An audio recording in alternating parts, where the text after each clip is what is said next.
Has this ever happened to you? You're in the middle of a conversation with someone who smiles, speaks softly, even flatters you, yet you feel that quiet tightening in your chest, a subtle shrinking of your own presence. It's the invisible pressure of a person who is not there to connect, but to control.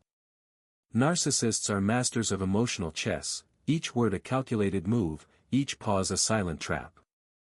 And while most people either fight or freeze in the presence of such manipulation, Carl Jung understood a deeper power, the capacity to disarm such a person with a single phrase, not through aggression, but through self-possession so profound it unsettles their entire strategy. The phrase itself is deceptively simple, but its power lies not in the syllables, but in the energy with which it is spoken. Narcissists feed on predictable reactions. They thrive when you explain, defend, justify, or collapse. They harvest your emotional engagement like a vulture circling a wounded animal. But when you answer in a way that neither defends nor attacks, when you mirror back their energy without offering a single drop of your emotional fuel, you break the hidden contract they expect you to sign. Jung saw this as a refusal to participate in their unconscious theater. You step out of their script. You become unreadable. And to a narcissist, the unreadable is terrifying. He understood that in the psyche of such personalities, the mask, the persona, is everything. Strip away its control, and the raw, unprotected ego beneath is revealed. Narcissists rely on the projection of their own darkness onto you. They push you into the role of the reactive, the unstable, the too sensitive, so they can stand as the calm, rational figure in the story they've written. But the moment you refuse the role, the moment you do not defend, do not explain, do not give them the emotional theater they crave, they are left holding their lines to an empty stage. This is not passive silence. It is the silence of a queen who does not answer to peasants storming her gates. It is the silence that says, I see you, but I am not yours to move. Jung knew that the human shadow, the repressed parts of the self, becomes dangerous when it is not integrated. The narcissist has banished their shadow entirely, casting it onto others. When you do not carry that shadow for them, they are forced, however briefly, to stand before it themselves. And here is where the phrase enters. You do not meet their accusations with counter-accusations. You do not meet their twisting of facts with frantic clarifications. You meet it with a calm, measured, that's your opinion. 4 words. Delivered without sarcasm, without heat, without the smallest tremor of defensiveness. A verbal mirror. An invisible wall. To an ordinary person, it's unremarkable. To a narcissist, it's a strike to the very architecture of their control.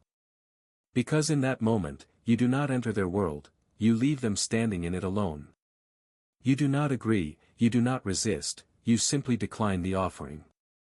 They cannot pull you into their emotional undertow because you are not grasping for air. You are standing on the shore. But here is the deeper truth, the phrase works only if you embody it. If you speak it from fear or trembling detachment, they will sense the weakness and double their attack. This is why Jung insisted that individuation, the process of becoming whole, was the real armor. You must know who you are so deeply that someone else's distortion does not even pierce your skin. This is not about learning a trick. It is about becoming untouchable at the level of self-worth. In the presence of a narcissist, most people unconsciously regress to the child self that once fought for validation, for fairness, for love. That child self will argue, explain, cry, plead, all of which gives the narcissist exactly what they want. But the individuated woman, the woman who has walked through her shadow and emerged whole, knows she owes no courtroom defense for her existence. That's your opinion is not just a phrase to her, it is a declaration of sovereignty. When you speak it, you are not trying to change them. You are not seeking an admission of guilt or an apology. You are stating, with unshakable clarity, that their reality is not yours. You are reclaiming the right to define yourself, to name your own experience. You are stepping off the stage, closing the curtain, and letting them perform alone. And here is the beauty, in that instant, you shift from prey to mirror. And nothing is more unsettling to a narcissist than their own reflection. The moment you refuse to carry their projection, you disrupt the psychic loop that sustains them. Jung called it the withdrawal of projection. When you no longer accept the image they try to cast onto you, the energy that once flowed toward them collapses inward. They are left facing themselves, and for the narcissistic personality, this is like staring into the sun, blinding, unbearable, impossible to hold for long. They will often react with sudden agitation, their calm mask cracking into flashes of irritation or mockery. Or they may shift tactics entirely, feigning injury to lure you back into the role of comforter. This is the narcissist's survival instinct: keep you engaged at all costs. Because the second you are emotionally invested again, they can resume feeding from the currents of your reaction. But you are no longer playing the role they assigned. This is where the deeper alchemy of Jungian individuation emerges, the recognition that you cannot control them, change them, or rescue them, you can only master your own interior state. And in mastering it, you become something they cannot predict or control. In relationships with narcissists, time itself becomes a subtle weapon. They rely on keeping you in a constant state of reactivity, never pausing long enough to truly think or breathe. They weave webs of half-truths and emotional baiting until you feel trapped in their reality. But when you bring stillness into that space, when your presence becomes deliberate instead of reactive, their web begins to collapse. This is the paradox they cannot resolve. Your power is not in louder arguments or sharper comebacks, but in the refusal to be drawn into their inner chaos. Narcissists want to dance on the battlefield of your emotions. You win by never stepping onto that field at all. Jung often spoke of the self as the unshakable center, the core of your being that exists beyond ego, beyond the opinions of others. In the heat of manipulation, remembering this core is an act of rebellion. It is the opposite of the fragmentation narcissists depend on. Where they seek to scatter your sense of self into 1,000 fragile pieces, you gather them back into wholeness. And when you speak those 4 words, "That's your opinion," you are not simply responding. You are declaring, to them and to yourself, that you are not for sale, not for rent, not for molding. This is why the phrase works even in the subtlest of interactions: a condescending remark from a coworker, a passive-aggressive jab from a family member, the sly undermining from someone who pretends to just be honest. It works because it refuses to grant them the satisfaction of emotional dominance. Yet, you must prepare for the silence that follows. Narcissists may retreat in confusion, but they may also escalate. They may push harder, desperate to reassert their hold. This is where most people falter. They break their own calm to defend it, not realizing that in doing so, they've already given the narcissist what they wanted. Holding the line requires not only self-control but a deep acceptance that you may never receive closure, never see them change, never hear the apology you deserve. And yet you remain unmoved. This is the true test: can you stand in the storm without demanding it become still? Can you walk away without the need to have the last word? Jung's teachings remind us that individuation is not about fixing others, it is about becoming whole in ourselves. The narcissist storm is their own, let them keep it. There is also a quieter, more hidden effect of using this phrase. Over time, as you refuse to engage in their emotional traps, they begin to see you as an unprofitable source of supply. The attention they once drained from you becomes inaccessible, and they will turn their sights elsewhere. To an outsider, it may look like they've won because they've withdrawn from you. But in truth, you have broken the chain. You are no longer their mirror, no longer their host. And perhaps the greatest victory of all is that you no longer need to win against them. You are simply free. Free from the loop of provocation and defense, free from the illusion that their opinion shapes your worth, free from the exhausting performance of proving yourself to someone whose approval is a mirage. This is the power Jung understood, that true strength is not in dominating the other, but in mastering the self so completely that no one's manipulation can reach you. You do not just stop the narcissist cold, you step into a reality where their games cannot even begin. When you stop feeding a narcissist's hunger for reaction, something extraordinary happens: the spell breaks. What once felt like an impenetrable fog begins to clear, and you see them for what they truly are, not the towering figure they try to project, but a fragile construct propped up by constant validation. Jung would say you have withdrawn the archetypal power they unconsciously stole from you. In your eyes, they are no longer the ruler of the inner kingdom, they are a figure stripped of crown and throne, reduced to their unintegrated shadow. This is why the narcissist feels so destabilized when you answer with calm detachment.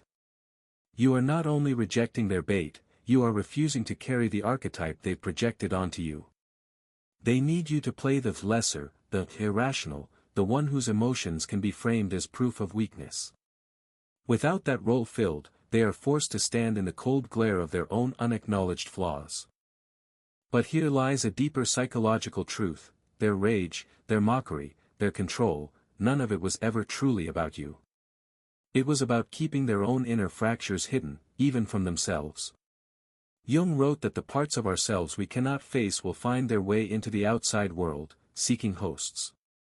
Narcissists find such hosts in those who are empathetic, idealistic, or deeply loyal, because such souls will work tirelessly to fix what they didn't break. And here is where the transformation truly begins, when you stop trying to fix them. You stop explaining why their words hurt. You stop defending against their distorted narratives. You stop rehearsing in your mind what you'll say next time to finally make them understand. You stop participating in the endless theater. That is not coldness, it is clarity. The phrase, "that's your opinion," is a key in the lock, but the real liberation comes from the door it opens. Behind it lies a state of being where you are no longer hooked by the need to be seen accurately in their eyes. You realize that their perception is a funhouse mirror, and you no longer step inside to adjust your reflection. Instead, you walk past it, knowing the truth of your own face. And once you reach this point, you notice other shifts. Conversations that once left you drained now barely stir the surface of your mind. The urge to revisit old arguments evaporates. The fantasies of them waking up one day and realizing your worth dissolve into irrelevance. The gravitational pull they once had over you weakens until you wonder how you ever mistook it for love, friendship, or respect. Jung might call this the reclaiming of psychic energy. All the mental space they once occupied is returned to you, and with it comes a strange, fierce calm. You begin to think not in terms of survival, but creation. What do you want to build with the energy they once consumed? What relationships could you nurture? What inner work could you do now that the noise has quieted? The narcissist, sensing the final withdrawal, may stage one last performance, a sudden apology, a manufactured crisis, a desperate pull on your empathy. But now you see the pattern so clearly that it no longer penetrates. You can offer polite indifference, or no response at all, without guilt. This is not cruelty, this is the choice to stop enabling your own erosion. There is also a sacred element in this choice, for in refusing to carry their projection, you are not only protecting yourself, but returning to them what is theirs. It is not your role to shield them from their shadow. If they are ever to grow, it will only be when they can no longer outsource the work to someone else. Whether they face it or not is their journey, not your burden. And so, "that's your opinion," becomes more than a defense. It is a quiet ritual, a drawing of the line between your soul and theirs. It is the moment you step fully into the sovereign seat of your own psyche and decide, without fanfare, without rage, that you will not be moved from it. From here, life does not merely return to what it was before. It becomes something richer, clearer, freer. You learn that your worth was never in their approval, your peace was never in their understanding, and your identity was never in their hands. Freedom from a narcissist's grasp is not a single moment, it is a quiet, ongoing act of self-reclamation. Every time you choose not to respond to their bait, every time you let their words hang in the air without rushing to explain, every time you feel the pull to prove yourself and instead breathe it away, you are rewriting the story they tried to script for you. Jung would say you are stepping out of the complex they've activated, the deep, subconscious knot of old wounds they've learned to exploit, and into the seat of conscious choice. This is the part they can never understand. Narcissists operate in the realm of unconscious compulsion, they provoke because they must, they control because they fear collapse. They are bound to their own shadow in chains they refuse to see. But you have the power to see yours, to face it, to work through it. That is the advantage they can never match. When you meet their chaos with stillness, you are not just frustrating them, you are breaking the cycle for yourself, and for the version of you that once believed survival meant compliance. In these moments, you realize that the phrase, "that's your opinion," is not about them at all. It is a mirror you hold up to your own inner voice, a reminder that other people's perceptions are just that, perceptions. They are not divine decrees. They are not prophecies. They are not the measure of your worth. And when you learn to stand in that truth, the power they once held over you dissolves like smoke in sunlight. It is here that the alchemy of shadow work reveals its deepest gift. For every insult they hurled, every subtle dismissal, every twisting of reality, you begin to see the wounds they struck at, the insecurities they fed upon. And rather than shame or hide these wounds, you bring them into the light. You tend to them. You understand that their cruelty did not create your wounds, it only found them. And because of that, healing them is within your hands, not theirs. There is a quiet ferocity in this process. To the outside world, it may look like you've gone cold or stopped caring. But in truth, you are caring more than ever, for yourself. You are no longer throwing your energy into a black hole of someone else's ego, you are building an inner sanctuary where your peace cannot be breached. And you notice, over time, that even the memory of their manipulation loses its sting. It becomes a study rather than a wound, a pattern you can recognize in an instant, in anyone.